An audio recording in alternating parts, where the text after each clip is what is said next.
Всем привет! Не выключайтесь, послушайте. Начал ювелирные работы.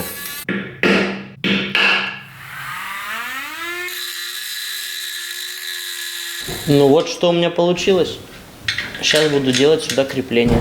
Mitsubishi 3000 GT, мой проект начал 4 года назад. Машина была вся ржавая. Если посмотрите с первой серии, вам все станет ясно. Да, подпишитесь, поставьте колокольчик. Так вот, когда чистишь вот эту грязь, главное понять, где заканчивается грязь, а где начинается резина. Вот и все. Шкрябаю.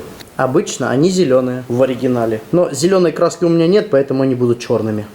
И вот так вся машина в этом антикоррозийном средстве.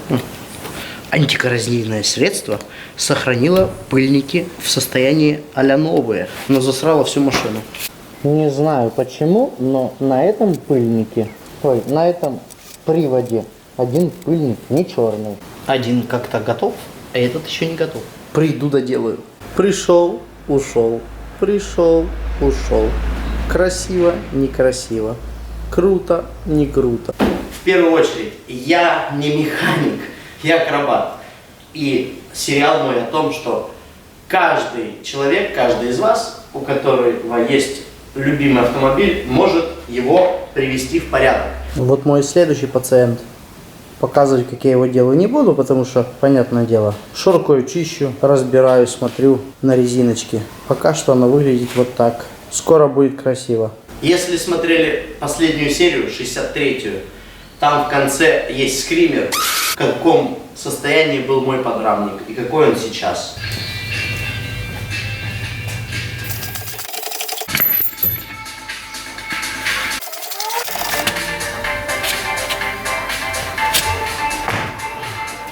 Стабилизатор у нас 14.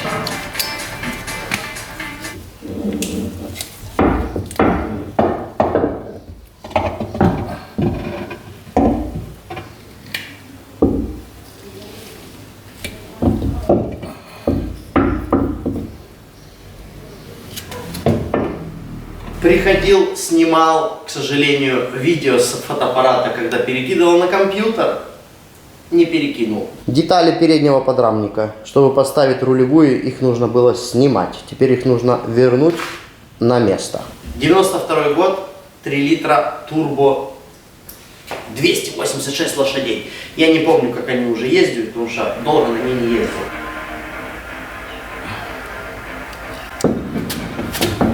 Возвращаем стабилизатор на место. И как? Нелегкая. Такой нелегкий лего. Это машина. Что я сделал? Здесь были крепления, которые поломаны были от ржавчины. Я их отпилил и вставил винтовые заклепки. Первое. Рулевая рейка задняя. Штуцера, которые на ней были, они были все очень ржавые. Мой друг съездил на базар и привез мне разные штуцера разного размера. Поэтому я вкрутил сюда новый, чтобы потом можно было прокачать систему и не париться.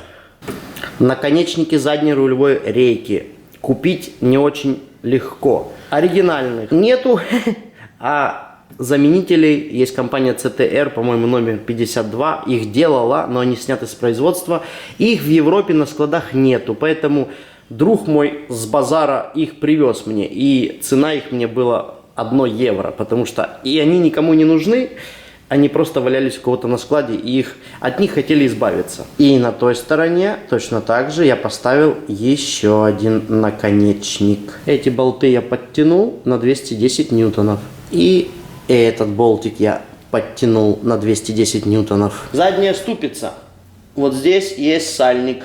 Я его вытащил, хотел найти. Найти оказалось очень сложно.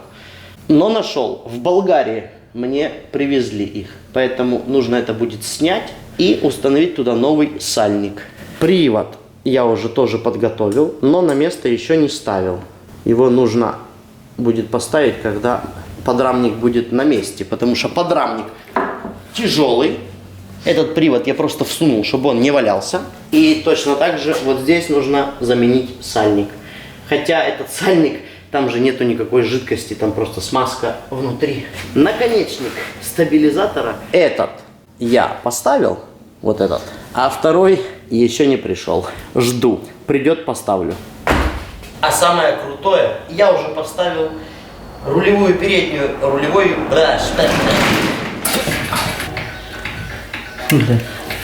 Что, придется рычаг снимать один? Да не хочу. Там мешают трубочки. Засуну. Чуть-чуть подальше. Не надо снимать рычаг. Засунул. Так, а где болты? Хорошо, что я все болты прошелся. О! И вот эта штучка. Руки устали держать. Все на весу. Красиво. Охренеть. Ну, почти на месте. Сейчас закручиваю его, чтобы оно встало правильно. Потом по одному болтику выкручу и посажу на клей. Что мы там вертолеты разлетались на улице.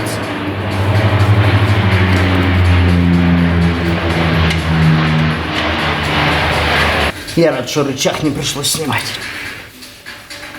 Слушай, и с резинкой угадал, на то же место поставил. Вообще гениально.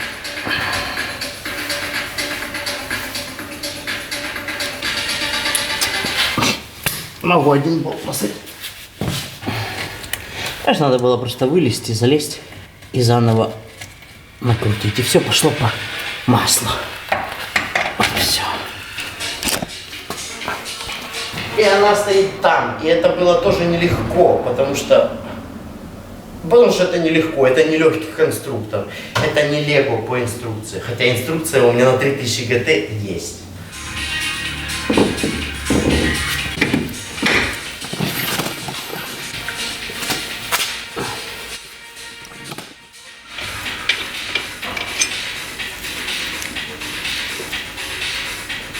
Ой, правильно.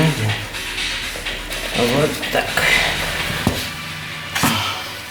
Следующий момент. Наконечники переднего стабилизатора.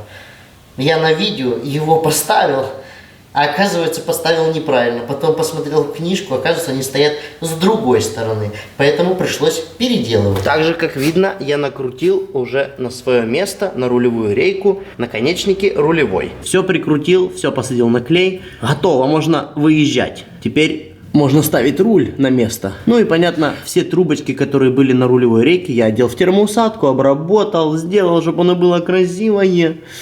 Вот, под машиной красота. А, ну да, я же еще и амортизаторы задние собрал уже с пыльниками и отбойниками. Ну вот как-то так. Завтра приду и буду ставить подрамник. А иногда нужно просто прийти и посмотреть на проделанную работу. Машины разъездились, вообще не дают что сказать на камеру. Ну это так, вставочка, если вы забыли, как у меня выглядит кузов под днищем. Весь обработанный герметиком Sikaflex 529 AT. Слушай, я так много раз говорил это слово, что запомнил. Слушай, до хрена тут всего еще. Я сделал уже до хрена. Но еще осталось очень много. Но потихоньку, повторюсь, я уже ее собираю. То есть не разбираю, вот это снято. Уже есть слово на месте, на месте. Останавливаться я не планирую. Я планирую остановиться на заправке и уехать в Монте-Карло. Это план. Закончить и в Монте-Карло сгонять, чтобы сделать фотографию и съесть мороженое. А, да, еще нужно вот эту трубочку прикрутить в эту или в эту дырочку. Но для того, чтобы прикрутить, сначала нужно посмотреть в книжку. Вот мы дождемся этого момента, я вам обещаю. А рулевая рейка просто огонь, как новая. На месте. Шум, шум. На месте, на месте, на месте, на месте. Нарадоваться не могу. Сделайте мне одолжение, прокомментируйте под этим видео, кто из вас смотрел мой сериал с первой до сегодняшней серии. Мотивация для меня, чтобы я мог понять, сколько вообще людей следит за моим проектом. Спасибо. Недавно хотел сделать типа прямую трансляцию, эфир. Но для того, чтобы делать эфир, оказывается, нужно набрать 1000 подписчиков. Нет. Так вот, наберу 1000 подписчиков и сделаю трансляцию. Опять мне кто-то написал. Надо телефон выключать. Наберу 1000 подписчиков, сделаю прямое включение, трансляцию, как это называется, не знаю. И отвечу на все ваши вопросы. Все. Следим за моим проектом дальше. Прокомментируйте. Каждый комментарий – это продвижение, популяризация этого автомобиля. 99% людей не знают, что существует Mitsubishi 3000 GT. Все знают BMW, M3, M5, M4 уже, и M1 есть, и Audi RS6, и RS, и что только нет. AMG все знают. А Mitsubishi 3000 настолько технологический автомобиль на то время, и о нем никто толком не знает. Только самые автолюбители, отбитые автолюбители. Я буду заниматься дальше, снимать, и попытаюсь в этот раз не удалить видео, а нарезать прикольную серию. Всем спасибо за просмотр и увидимся в следующей серии. А ездит эта машина вот так быстро. Повторюсь, сериал мой о том, как я просто занимаюсь своим хобби. И каждый может заниматься таким же хобби. Когда я начал, я себе представлял, как я буду все это чистым, ставить на место, прикручивать. Я уже вижу, как она будет, как я буду это все собирать. Только до этого еще нужно дойти. Так вот, пришло это время, и я реально собираю машину. Реально я кайфую собирать и ставить все на место. Когда оно все чистое, красивое, не ржавое, не в масле, не в говне, не в песке, а как новое. Приятно собирать. Потому что если вспомнить, как оно было и как оно стало, разница огромная. Нелегко, хочется быстрее, но я делаю максимально возможном для меня темпе.